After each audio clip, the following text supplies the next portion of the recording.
Moikka ja tervetuloa Yrittäjän itsevarmuuswebinaariin. Meillä tulee olemaan ihana ja oivalluttava hetki yhdessä, joten nappaappa sieltä mukava asento ja ota ne muistiinpanovälineetkin siihen esille. Tulet niitä varmasti vielä tarvitsemaan. Tämän webinaarin aikana sä tulet ymmärtämään, miksi itsevarmuus näyttelee niin suurta roolia yrittäjänä menestymisessä ja myös yrittäjänä jaksamisessa ja miten me voidaan itse siihen vaikuttaa. Sä kuulet myös yrittäjän evoluutiovalmennuksesta ja saattaa tuolla olla joku bonuskin tiedossa. Tonttu kertoi vähän sellaista. Se on tää aika vuodesta. Aivan lopuksi sä pääset tekemään ihanan pienen harjoitteen, jolla sä pystyt itse ymmärtämään ja ehkä kasvattamaankin sitä sun itsevarmuuttasi. Ei muuta kuin menoksi. Mutta kuka minä olen? Olen Tiia Hurme, valmentajasi ja tsempparisi sekä täällä että tuolla Instagramin puolella. Olen 37-vuotias espoolainen, täällä syntynyt ja toistaiseksi koko ikäni asunut. Lontooseen muutosta haaveilen. Katsotaan, minä vuonna se on sitten mahdollista. Olen aloittanut yrittäjänä kesällä 2022. Ensin webdesignerina ja pienyrittäjän markkinointikumppanina, mutta tein tuossa lennosta vaihdon tähän kutsumusammattiin niin tuossa elokuun tienoilla. Nykyisinhän mä valmennan yrittäjiä niin yrityksen pyörittämisessä kuin siinä oman rohkeuden ja itsevarmuuden kasvattamisessa. Rakastan luontoa, erittäin vahvaa kahvia, tiedettä ja kieltämättä mustaa huumoria tulee viljelyä aika paljon.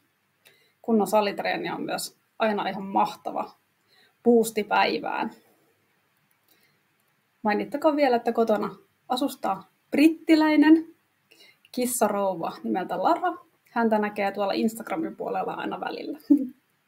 Tykkää osallistua meidän kaikki.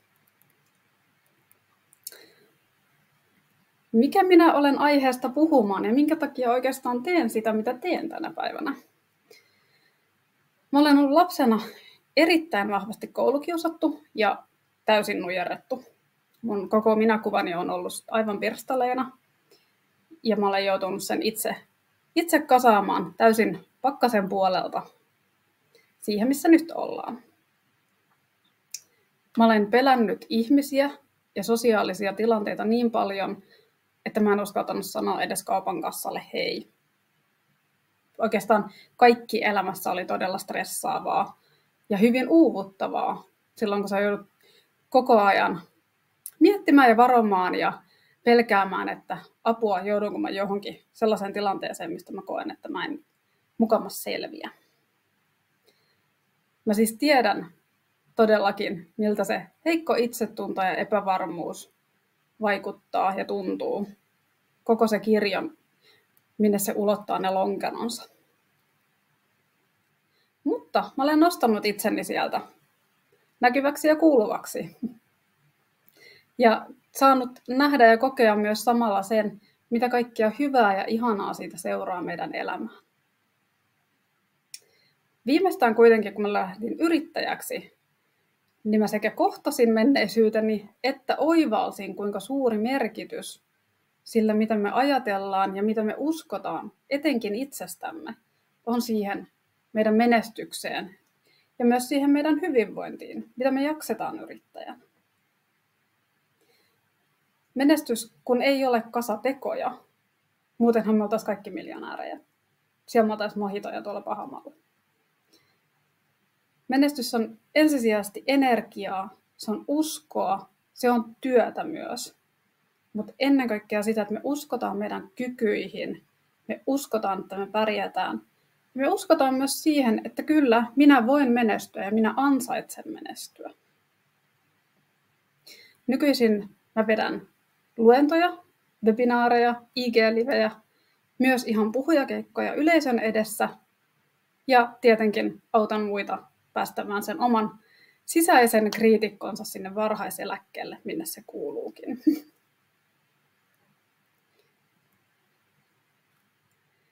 Sä tulet tänään oivaltamaan, mitä itsevarmuus aidosti on ja mitä se ei ole. Mikä merkitys sun itsevarmuudellasi on yritystoimintaasi ja siihen jaksamiseesi. Ja myös miten pystyt siihen itse vaikuttamaan joko positiivisesti tai negatiivisesti. Ja lopuksi kuulet vähän tuosta yrittäjän evoluutiovalmennuksesta, jotta sun ei tarvitse kulkea matkaasi yksin, vaan tsempattuna ja hyvässä seurassa. Ja siellä lopussa löytyy tosiaan ne bonukset. Kannattaa seurata ja pysyä mukana sinne loppuun asti. Siellä on aika mahtavat tulossa, mä tiedän sen. Mutta mitä itsevarmuus on? Ja miksi sillä on merkitystä? Mä tykkään sanoa, että itsevarmuus on luottamista omaan kykyyn selvitä. Silloinkin, kun sä et ihan tiedä niitä tarkkoja vastauksia.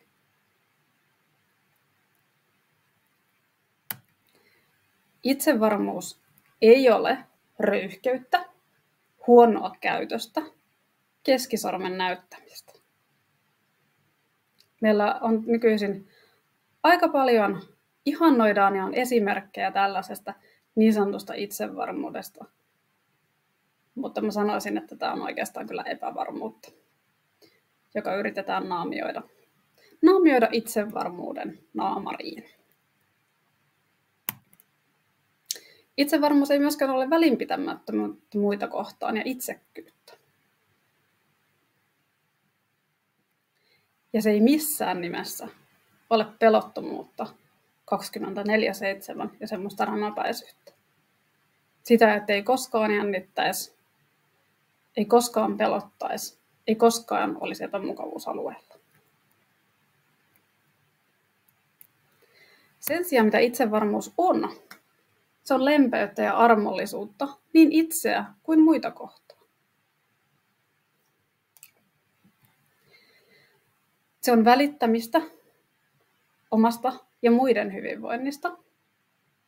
Se on rajoja, avoimuutta ja ymmärrystä. Se on sitä, että sä olet avoin kuulemaan muitakin mielipiteitä kuin omasi, mutta sä myös ymmärrät sen, että sulla on oikeus omaan mielipiteesi, omaan näkemykseesi, omiin ajatuksiisi. Sä ymmärrät sen, että muiden mielipiteillä ei loppujen lopuksi ole niin hirveästi väliä, kunhan sä olet itse pystyt seisomaan itsesi takana.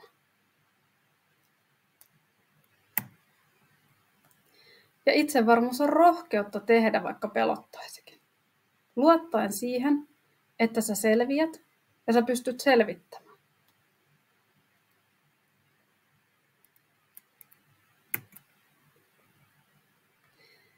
No, miksi tällä on väliä meille yrittäjille? Jokainen yritys on yrittäjänsä näköinen. Me emme ole varsinkaan pienyrittäjinä erillisiä komponentteja. Kaikki, mikä käy meidän sisällä, meidän päässä, näkyy myös meidän yrityksessä. Miten me katsotaan maailmaa? Miten me ajatellaan itsestämme ja kyvyistämme? Ne vaikuttaa suoraan siihen meidän yritystoimintaan. Meidän itsevarmuus, ajatusmaailma ja uskomukset on se perusta, jolle kaikki muu toiminta rakentuu.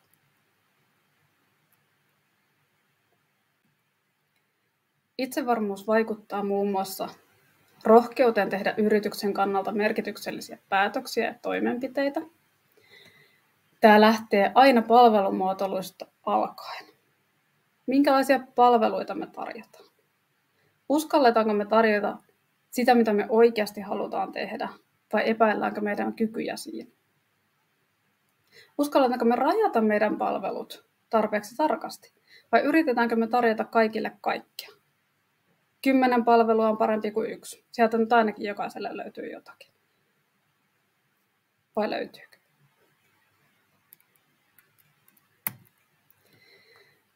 Se luonnollisesti vaikuttaa meidän rohkeuteen tuoda sitä meidän omaa osaamista ja persoonaa esille.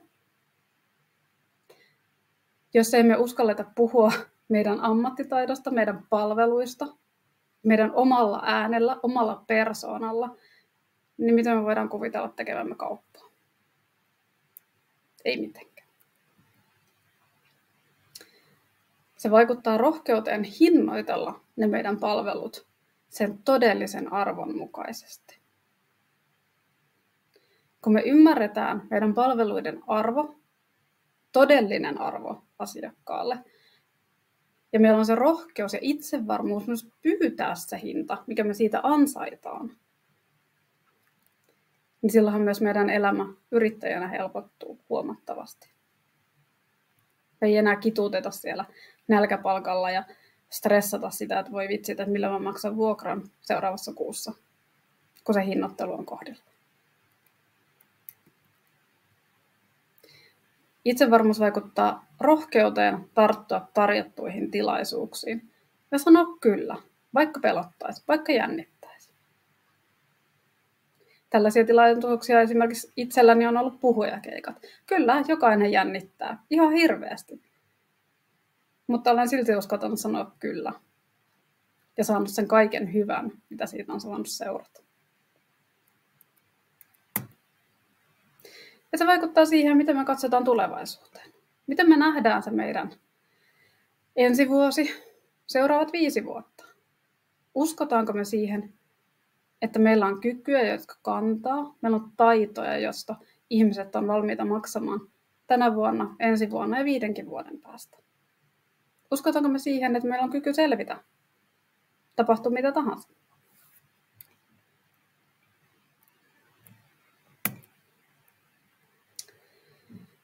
Itsevarmuus ei ole synnynnäinen asia. Jokainen lapsi syntyy enemmän tai vähemmän itsevarmana.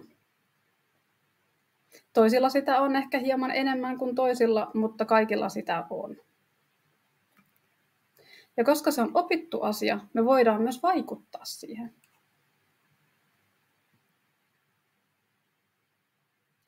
Tarkastele, miten sä puhut itsellesi. Minkälaista kieltä sä käytät itsestäsi? Oletko sä oma paras kaverisi, tsemppari siellä pään sisässä? Vai asuuko siellä semmoinen hirveä nalkuttava kriitikko, joka lyttää sut jokaisesta asiasta? Sanoo aina, että ei ole riittävän hyvä. Se on se tärkein.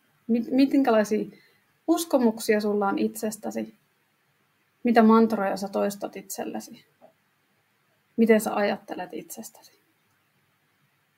Kaikki lähtee siitä. Mutta totta kai meidän ympäristö vaikuttaa hyvin paljon.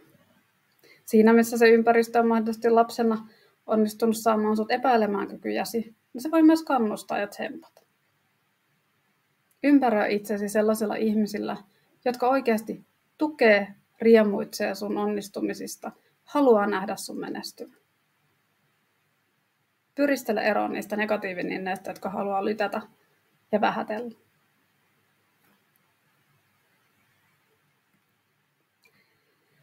Ja rohkaistu. Se on helpommin sanottu kuin tehty.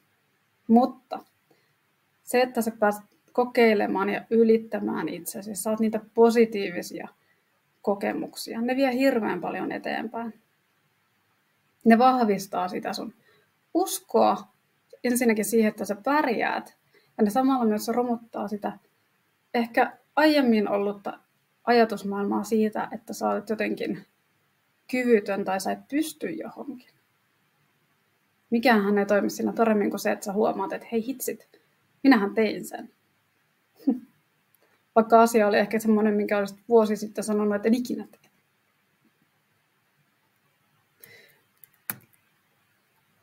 Vaihtoehtoja on 2. Tee se itsehenkisillä. Sä voit lähteä totta kai parantamaan ja fiksaamaan sitä sun itsevarmuutta ja rohkeutta yksin. Se on täysin mahdollista. Mä olen tehnyt sen itse. Siinä toki meni muutama vuosikymmen, mutta se on mahdollista. Sen nurjapuoli on vähän se, että meidän energia ei oikein riitä hirveän moneen asiaan. Ja kun asiat ottaa aikansa, niin se tarkoittaa myös silloin sitä, että se yritystoiminta junnaa siellä paikallaan. Sulla ei ole sitä rohkeutta ja itsevarmuutta tehdä niitä tarvittavia tekoja sinä hetken. Sulla on vaihtoehto 2kin. Vaihtoehto 2 on luonnollisesti tässä kohtaa yrittäjän evoluutio, jossa sä saat taatusti tukea, oivalluksia, työkaluja ja ihan käytännön harjoituksia niiden muutosten tekemiseen. Turvallisessa ympäristössä.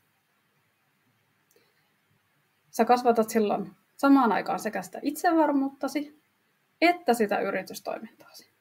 Käsi kädessä. Parasta on se, että sä voit tehdä sen ihanien kanssayrittäjien seurassa.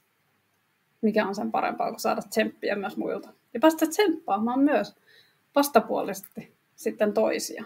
Koska siitäkin tulee meille ihan mielettömän hyvä fiilis. Että me voidaan nähdä muidenkin nousevan ja kasvavan ja loistavan. Se antaa meille hirveästi semmoista voimaa ja uskoa siihen omaan tekemiseen.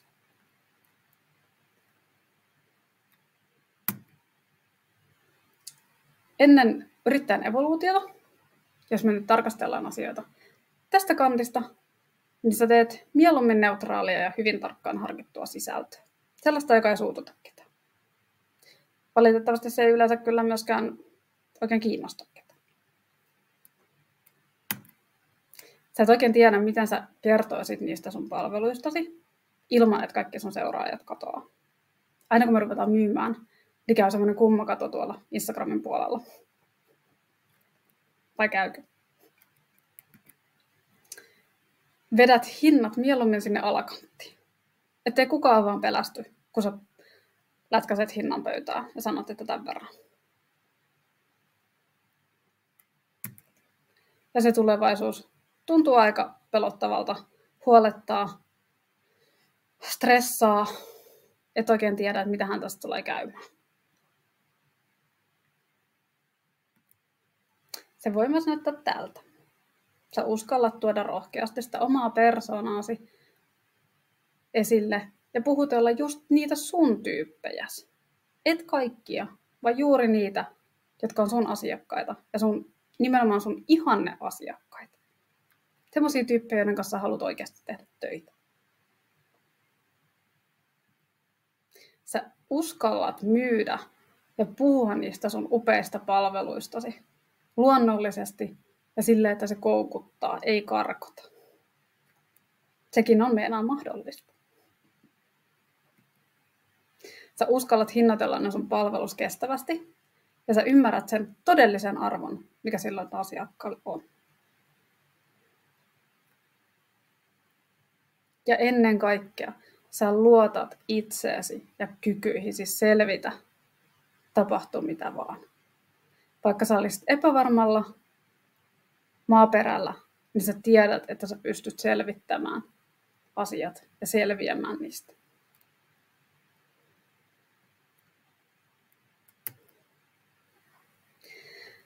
Yrittäjän evoluutio sopii sulle, jos koet epävarmuutesi jarruttavan yrittäjyyttäsi ja rehellisesti se alkaa jo vähän turhauttaa.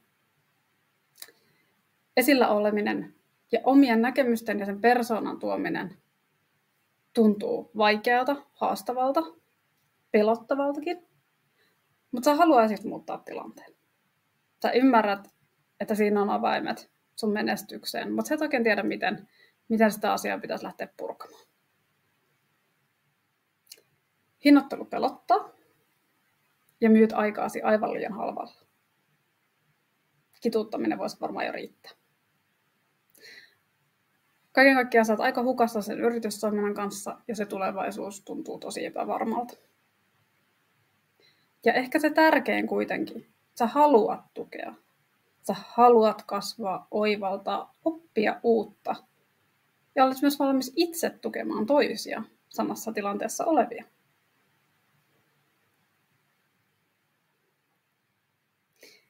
Evoluutio alkaa 4. joulukuuta. Ihana alku joulukuulle ja ihana alku tulevalle vuodelle. Meillä on ensimmäinen Zoom jo tiistaina kello 10. Eli heti päästään tutustumaan muihin ryhmäläisiin ja aloittamaan sitä meidän kasvumatkaa. Evoluutio kestää 3 kuukautta. 3 ihanaa kuukautta täynnä kasvua, oppimista ja iloa. Mä voin vannoa, että tapaamisissa ainakin on paljon naurua ja ja hymyä ja hyvää fiilistä. Ehkä sitä mustaa huumoriakin. Evoluutio on hybridivalmennus, eli siellä on sekä ryhmää että henkilökohtaista. Joka toinen viikko toista. Saat siis parhaat puolet kummastakin maailmasta. Ryhmän koko on kuitenkin tosi pieni, 6 henkeä maksimissa. Ja tämä on ihan sen takia, että mä voin tarjota sen täyden tuen sulle ja kaiken ajan, minkä sä tarvitset.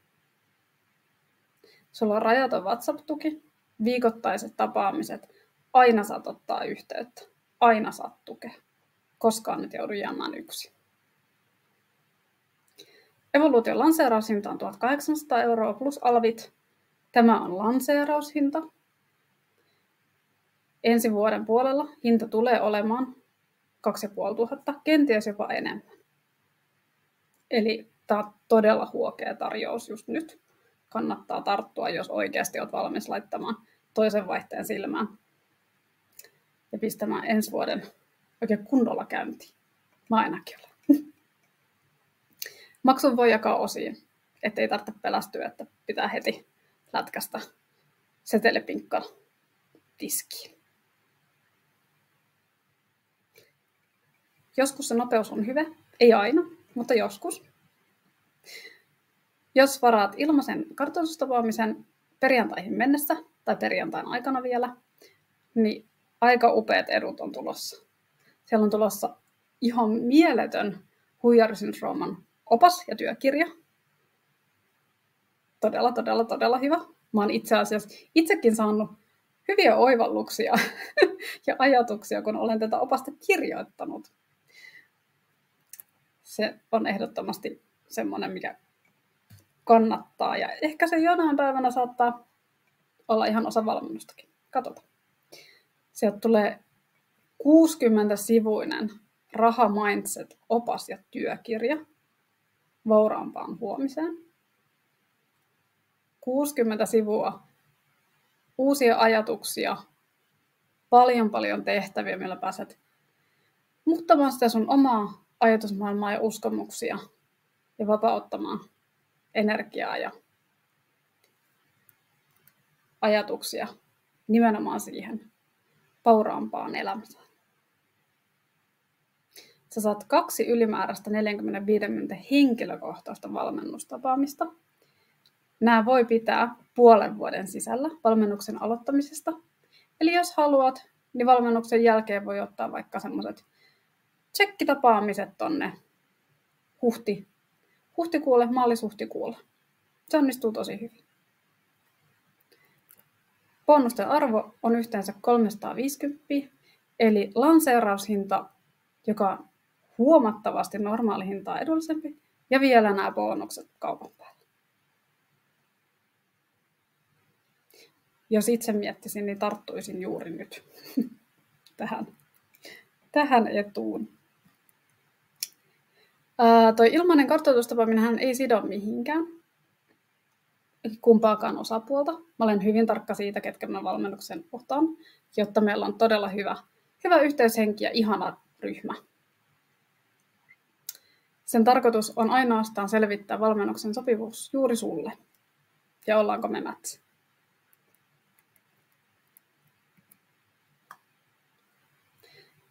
Mutta nyt pääsisit tekemään harjoitusta.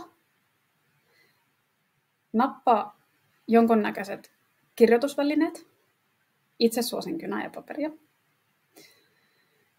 Ja ota semmonen hyvä rauhallinen hetki ihan itsellesi. Nyt saat hetkeksi aikaa uppoutua itseesi.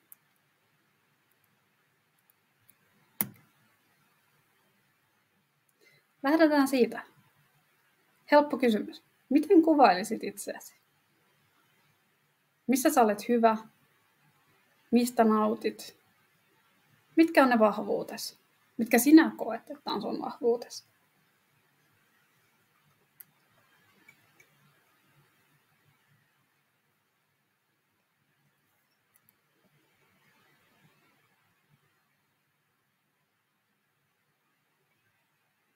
Nyt ei tarvitse miettiä mitään muiden ihmisten käsityksiä eikä ajatuksia, vaan ainoastaan niitä omia.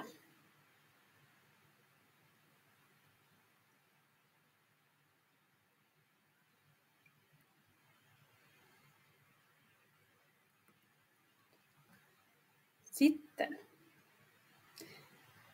missä koet olevasi epävarmemmillasi?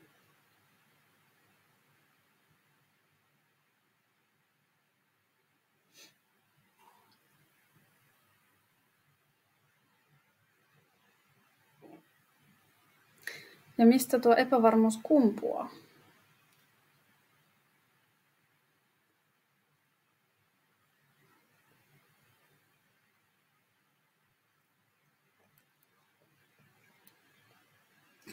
Uskotko sä, että se epävarmuus on merkki sun kyvyttömyydestä vai vaan kokemattomuudesta?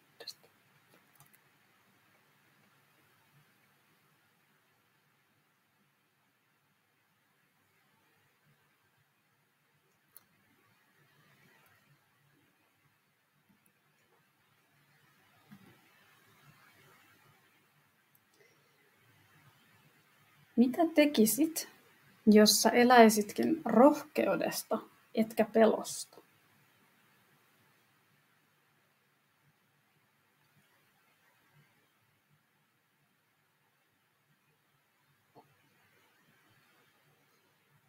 Millaisia päätöksiä sä tekisit yrittäjän silloin?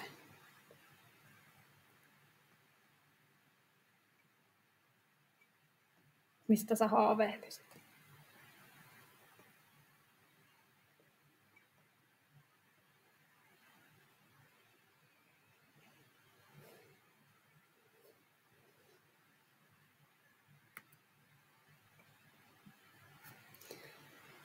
Ja viimeisenä, mitkä asiat ihan aidosti estää sua toimimasta yllä mainitulla tavalla?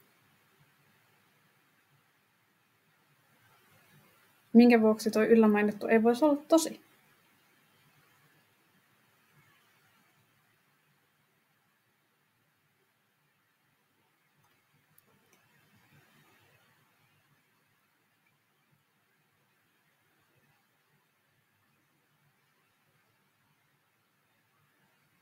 Mä toivon, että tämä harjoitus vähän herätteli sua miettimään niitä omia uskomuksia. Mistä niitä tulee? Kuka on saanut sut kenties joskus uskomaan niin? Ja voisiko elämä olla jonkun toisenkin näköistä? Mä tiedän, että se voi, mutta mä haluan, että sinäkin oivallat sen ihan itse.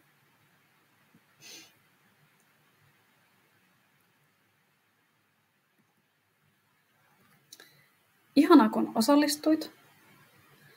Mä toivon, että tästä tuli hyviä ajatuksia ja semmoisia uusia näkökulmia. Ja ehkä me nähdään tuolla yrittäjän evoluution puolella vielä. Siihen asti nähdään Instagramissa. Viestiä saa aina laittaa. Vastailen kyllä ja mielelläni kuulen sekä mielipiteitä webinaarista että oivalluksia, mitä sulla mahdollisesti tuli. Ja varailepa sitä ilmaista kartoitustapaamista myöskin. Kiitos ja ihana kun olit mukana. Moi moi!